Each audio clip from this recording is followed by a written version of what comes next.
Good afternoon, everyone. Thank you for attending the Collections Dashboard webinar. Your instructors for today are Jerry Collins and Annalyn Hawks. This session is expected to last 30 minutes. To facilitate answering questions you have during the broadcast, hover over the bar on top of your screen, choose More, Chat, and All Panelists. You may send questions at any time. And with that, let's get started. Hi, everybody. I'm Annalyn, and sitting next to me is Jerry. Jerry, what is your title here at CUA? Good question. Collections Manager and Conversion Support Team Manager. Two? Yeah, I got two teams. I got two teams here, yeah. So he is very, very smart about collections. Bless you.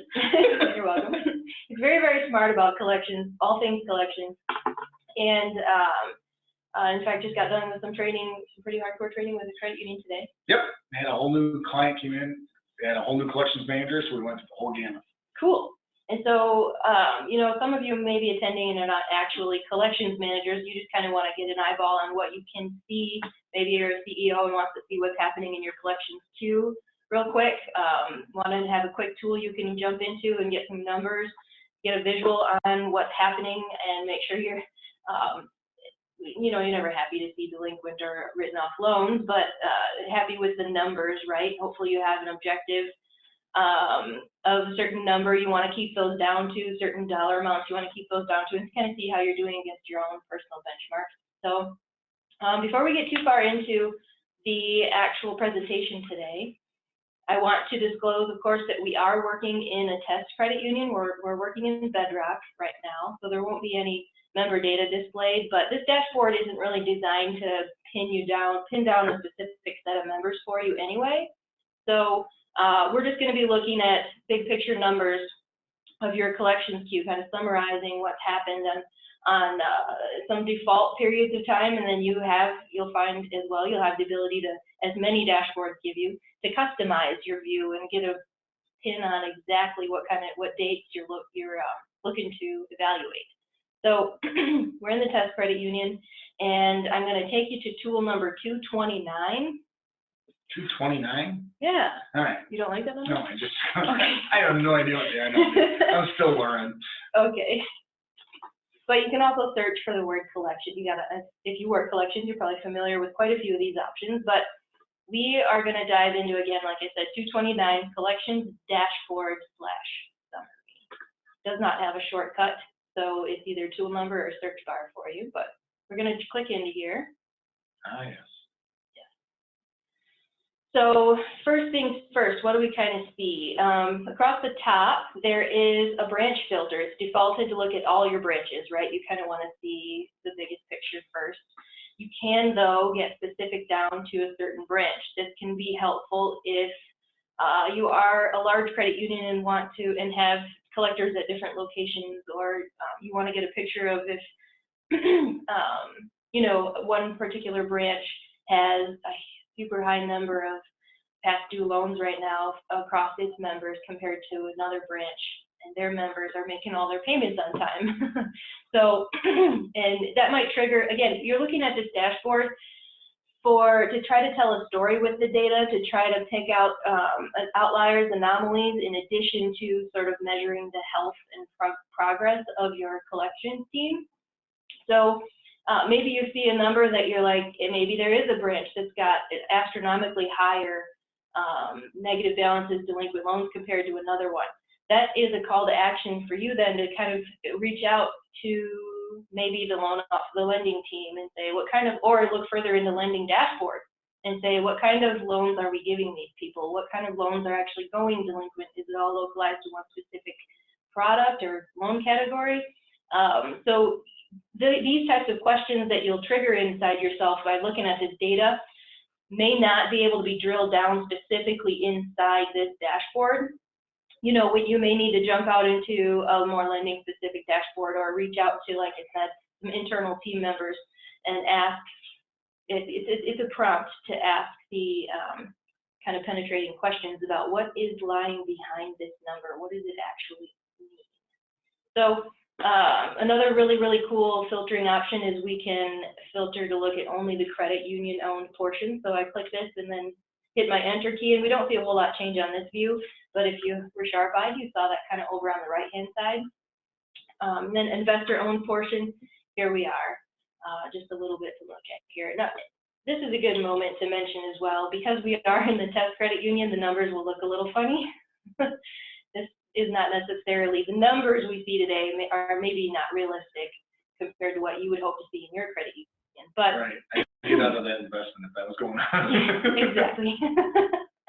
Exactly, and fast. Yep. Hopefully you catch it a lot faster than 360 days. So yeah, you know, some of the things, the ways you see this dashboard performing today will look a little fishy. Your numbers, I'm sure, will look perfect and golden. So yeah, so we've got some filters. And then what we're looking at as far as views from top to bottom, the very top section is yesterday. So what is the collections situation looking like as of yesterday, or the last time collections processing was run? It could be either end of day or business day, end of day or beginning of day, depending on your credit union. Then we've got middle section here, default into giving you a view at about a week ago. Now we say a week ago, and we do label it last week on this dashboard, but for the purpose of kind of getting your reference point solidified, please know that that date is actually the last Saturday.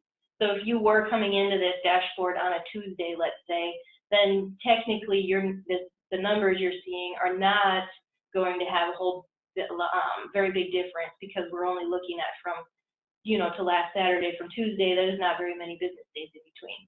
So just be aware that the focal point on the last week section is the last Saturday, as the default date is filling in here. And then last month, right? We're taking the last calendar date of our last month. So same concept applies here. CU base is determining based off today's date what dates to pre-fill in here for you.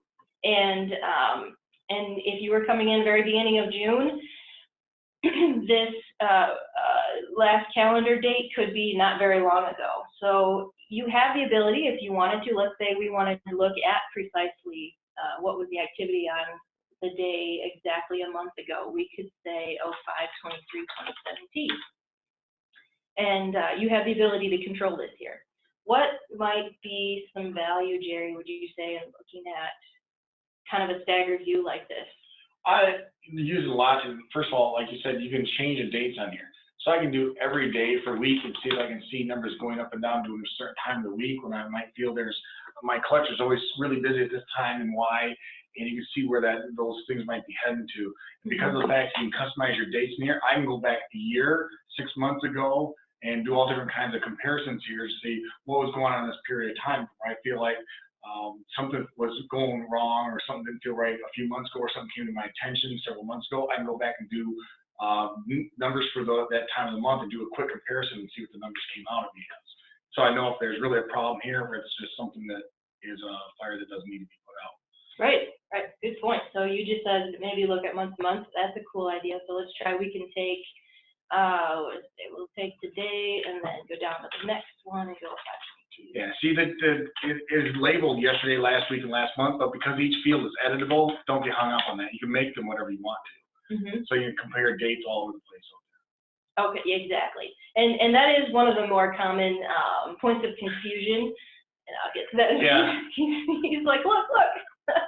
That's one of the more common points of confusion about this dashboard. And to be honest, I was confused about this myself. I had to reach out and get some confirmation with programming that I was interpreting this right, because I'm expecting, my first instinct was to look at last month, April 23rd, 2017 is my anchor point, and I want to look at 30 days prior to April 23rd. There's no calculations going on in the back end here on this dashboard. The labels are to help you determine why we chose the default, which I'm going to erase all my good work right here, because I'm going to click clear filter, and that'll show you again, it goes right back to defaults. We come into the dashboard tomorrow, and May 31st stays the same because we're still in June. June 17th stays the same because we're still in this week. But as soon as we roll over to next week, CU base is automatically following this yesterday, last week, last month concept and filling in new dates. But as far as the back end goes, you are looking, whatever date you choose to customize and put in here is exactly the day you're looking at. You can ignore the labels once you start getting customizable with here. And truly, this dashboard, I don't think was originally designed to be customizable, so it's almost a sneaky little benefit. We added it in here, and at some point we probably will update these labels. But now that you know you have the control, Right. you know, it gives you a little added convenience for you. So you probably saw when I tried to look at a quarter's worth of statistics on the 22nd here, you probably saw that we had some zeros in April. That is because, this is not bad, I promise. That is because April 23rd, if we went and looked at the calendar, this would be a Sunday. Or a holiday. Or a holiday. Yep. Yep. Some non-business days. So again, if you're running 7 days a week, you might have data in here. If you don't run on a Sunday or Saturday, you probably won't have data in for those days. So if the data isn't there to pull, it obviously can't pull anything for you. Exactly. Exactly. So here's, 3 months worth of something happening. We just adjusted by 1 day slightly here, and we get roughly the same picture. And a month ago we had 138,000 in delinquent loans. I'm going to go ahead and use the toggle accounts versus amounts button on the bottom right-hand side. I've got my mouse on it right now. I'm going to click there and see we had 10 accounts basically contributing to that 138. Jeez Louise. And then in May, it's a test system, guys. But then in May, jumps up quite a bit, and only 8 accounts. So that's something I'm going to look into if I believe these numbers, if it was real scenario here. But then again, really great progress. We get that right back down to 152. Now we have gone up, and some of that delinquency actually has moved from May to June. It moved into the next category, 30 to 59 days. So maybe I'm not so happy about that. I'm going to go take a look at what's happening there, because this category is kind of blowing up on me now. And that's really what the base of this is. It kind of watch and see where you're trending. Am I trending down in my delinquency? Am I trending up in my delinquency? And if so, in what categories? Is everything going up at the same time? Is only certain types going up at the same time? And we can define that later on, which we'll get into, as to certain types of things we can look at. Right. So like here's this $75 right here in May. The entire $75 is still out there outstanding as of today. So that's indicating something to me as well.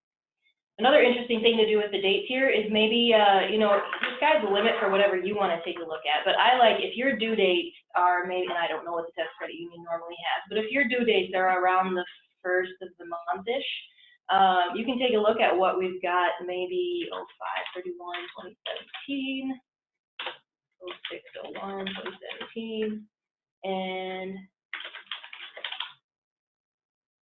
yeah, I did not do that. I don't know what happened there. But you can start to see what it looks like. Your numbers will drastically change, I should say, around the period of where your due dates are, because at least in this 1 to 29 days category. So that first 1 to 29 days category is going to be a little misleading sometimes. It did jump up once we got to June 2nd, just a little bit here, because as soon as your person goes even 1 day delinquent, right, it's technically considered, it's included in the dashboard. Correct. That's why you got to make sure when you're looking at this thing, you keep that in mind. You're looking at a 1 to 29 day category. So 1, 2, 3, 4, 5 days is not totally uncommon, especially if you got a holiday weekend coming in here. So think about that when you're looking at this thing. If you're seeing the numbers go up on the Tuesday after holiday weekend, that's because you probably haven't got any business in here for the last 3 days to pay these things down. So that can throw your numbers into a pretty variable situation in this first column for 1 to 29 days. But as Jerry said earlier, you are looking to track things as they're happening here, and what is bumping up into the longer and longer columns, and why are my numbers, in my case, increasing incredibly, but why are my numbers maybe not decreasing as much as I would like to see. So as we look at each, if anyone has any other scenarios we'd like to throw in here or talk deeper about, please do use that chat feature. But, or anyway, if you are using this already too, we do these webinars with the understanding that we're going to teach it from a level that, of an assumption that you may have never seen this before. But if you are using it already in your credit union today, please do throw in some opinions or suggestions if there's anything we're not covering. So let me move over to the far right-hand side here, and we're looking at totals, and then we're also looking at total reportable. So total reportable, from my understanding, and Jerry, please correct me if I'm wrong, but total reportable is going to be a different number based on what your current configurations or decisions are on when to report to credit bureau, right? Nope, these are not reportable to credit bureau, sorry. What these are, this is reportable to the NCUA. So anything 60 days and over is reportable to the NCUA. Now, there's been talk for a long time about going down to 30 days, which is why we have it set up that way, but that hasn't come to fruition yet. So what they're doing, if you actually take the numbers and add up 60 to 179, 180, 359, 360 and over, that should equal that total reportable column you see over there. So that's what you got to worry about sending out to the feds every quarter, every year to say, what's my status here? So that's why we work about, that's got what we got to report to the NCUA and the government and all the world out there about what our delinquency looks like. So that's where those numbers add up. You literally add up those three columns and it'll equal that amount. Oh. And then the total of all is everything on the dashboard that you're looking at here. So all our reportables plus the 1 to 29 and the 30 to 59 also, that's the total altogether. So that's why you see the differences in how they show up there. So the total reportables, one I'm going to worry about reporting on, the total of everything gives you the picture of the entire portfolio out there. Gotcha. And this is why we love bringing Jerry in. He explains things so well. If you want to take a look at this in a graphical representation, we can click, I did that a little fast, but there was that orange kind of little graph bar button, and this brings us into each of those lines, right? We have the delinquent loan line, we have the negative balance line, overline accounts, and written off loans.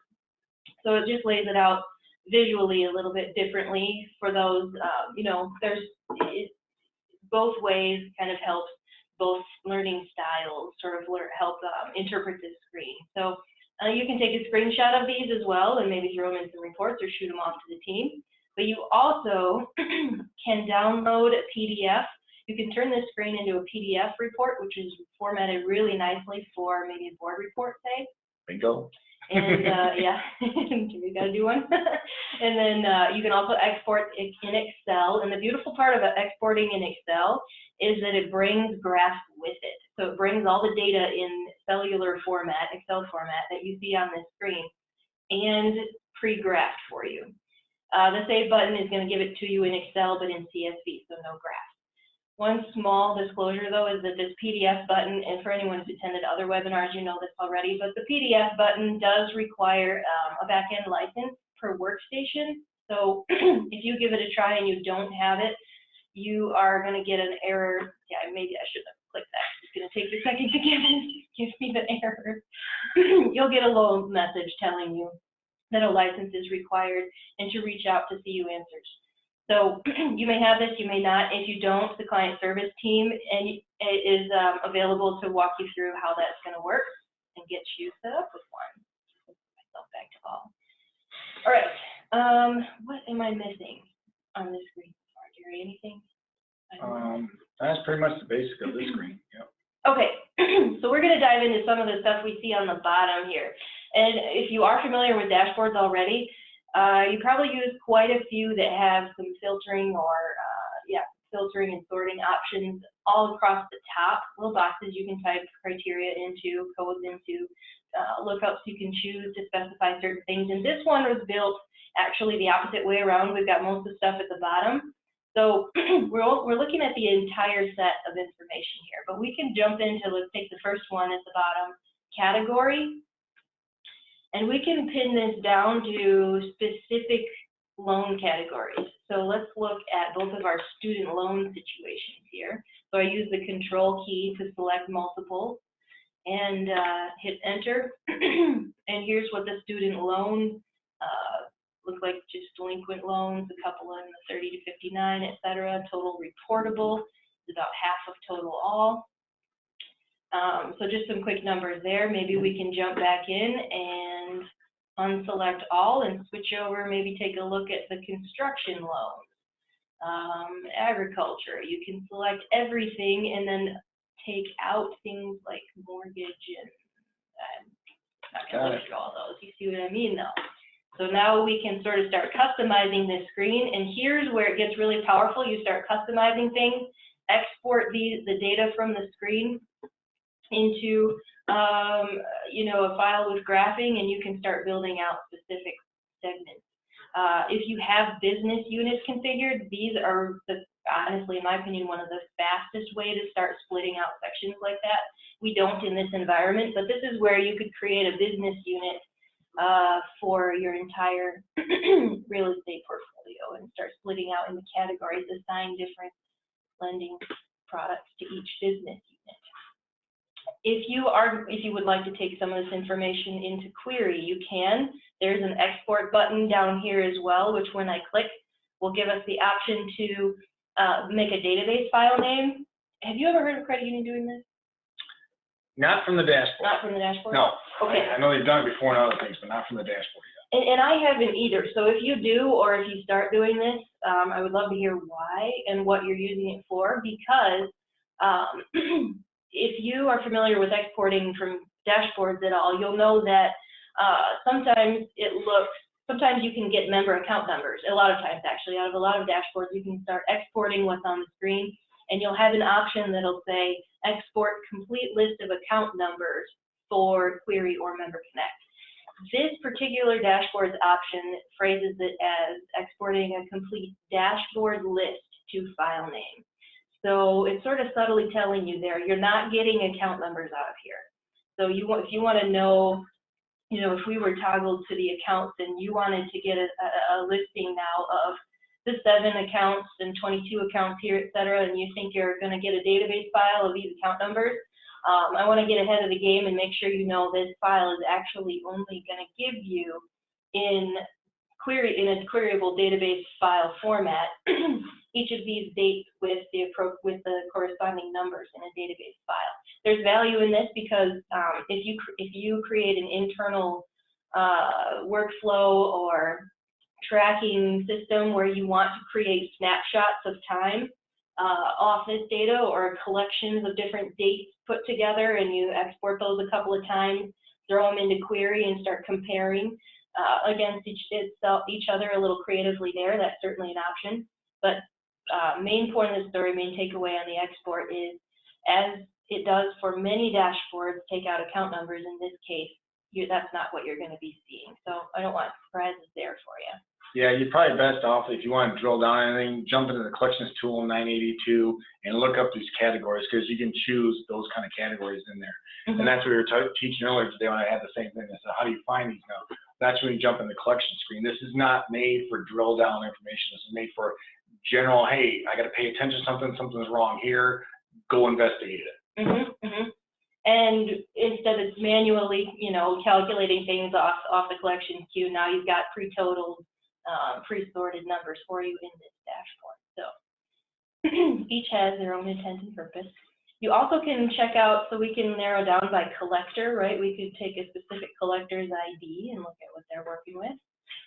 Yep, I know I found this helpful, again, and you mentioned the branch name at the top. Yeah. So you can do this by that too. So if a collector is assigned by branch, or collector is assigned by certain collector IDs, you can pull up their work and see what stuff is assigned to them specifically and how they've been doing too. So has their workload been going up or down? Has it been going, different ways and different things? So just another way to search and find things out here. Or maybe you've got a new collector and you want to see, how they're doing, and is most of their loans that continue to keep, they continue to maintain the big chunk of their loans into the increasing number of what do you call these, segments? Yeah. Into the next segment. So they're really not, making much progress. A lot of their loans just keep on going out later and later. That could be helpful to get an eyeball on as well as a manager. Yep. This one's really cool as well, dealer. I'm sure you could probably, we only have one in here because, again, test environment, but you could start taking a look at what dealers are sending you maybe the worst loans, theoretically, or at least start making some assumptions, right? This is one of my favorite tools for doing this on, because what you can do is, so a lot of dealers have multiple lines of business nowadays. So you can look at, dealer ABC, Audi, Chevy, Ford, and do them all together. You can separate them out still and see which one does worse than others. So instead of looking at category and seeing all my recreational vehicles, I can go into the dealer and say, does this recreational vehicle dealer do better or worse than the other ones, and et cetera, et cetera. And this is a wonderful way to see if things are getting worse or getting more collections than we did a month ago, a year ago, 6 months ago, or are they getting better at this, or, you know, kind of watch what they're doing out there. This is a great way to help you track those guys, because a lot of times it's hard to find out exactly. You feel something's not right, but you can't really tell. This is a very quick way to find out, is this dealer doing better for you or worse for you than in times past. And depending on your approach, your preferences, I've heard it said that you could print out the screen even and take it out to them and say, listen, this is what the loans are. Come on. That'll work. But that does bring up a point. I don't think I mentioned, or you mentioned yet maybe, so I might be repeating. But when we talked about evaluating certain time periods on this customizability, if you did want to go 3 years worth of time, you'd hit a roadblock, because this dashboard does currently only hold daily collections processing data for every day back to 12 months. Right? Yeah, 12 months plus this month, right? Yeah. Is that what you said? Yeah. So May to May plus whatever current month you're in, so June now. So I think if we put in last month for July of 2016, I don't think we'll get a hit. Right. So let's go for 30, 2016. 2017. Yeah, we've got zeros back in April 2016. The first day of data we get is May. Good call. Of 2017. Let's just double check. Yep, zeros as well. So, and that's rolling. So as soon as we flip over to July 1st, you're going to lose this May data. You're going to lose the May 26. Ooh, I didn't mean to do 2017. 2016. We're going to lose this May data. So that might be another valuable reason to start exporting off here. If you want to take a look at what everything was at end of month, May 31, 2016, you know that's your last available month and you want to save that for a little while longer or use it later, you could certainly export here. We're always looking at dashboards and whether or not to expand the amount of data that's collected and stored in the back end. So, you know, this may get increased in the future as well. Which brings up to, I think you touched on this a little bit earlier. If something doesn't look right, something doesn't feel right, something just isn't working way, or something you might want to add to us, ask us about it. Again, remember, this isn't a drill down, give me all the details kind of thing, but if there's something kind of change, you say, well, I have a dashboard that does this, and maybe it's a good idea, maybe something we should add in here, but until you tell us about it, we might not be thinking about it. We're thinking about things all the time, maybe not the same thing you're thinking about. Right. Right. You guys are the ones who use it the most. Right. And then just a couple of other options we have to kind of close out the ability to get customizable with this dashboard.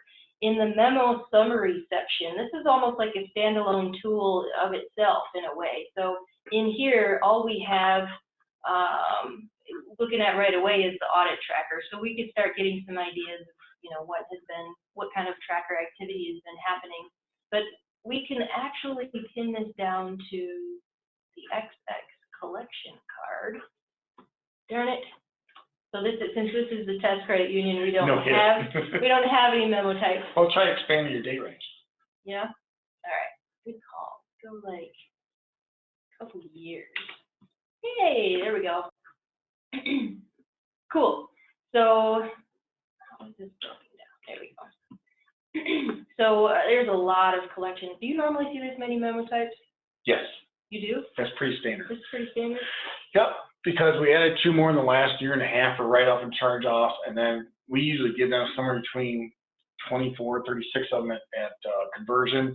And then so like your standard ones are legal, small claims, et cetera. So they can always add their own into.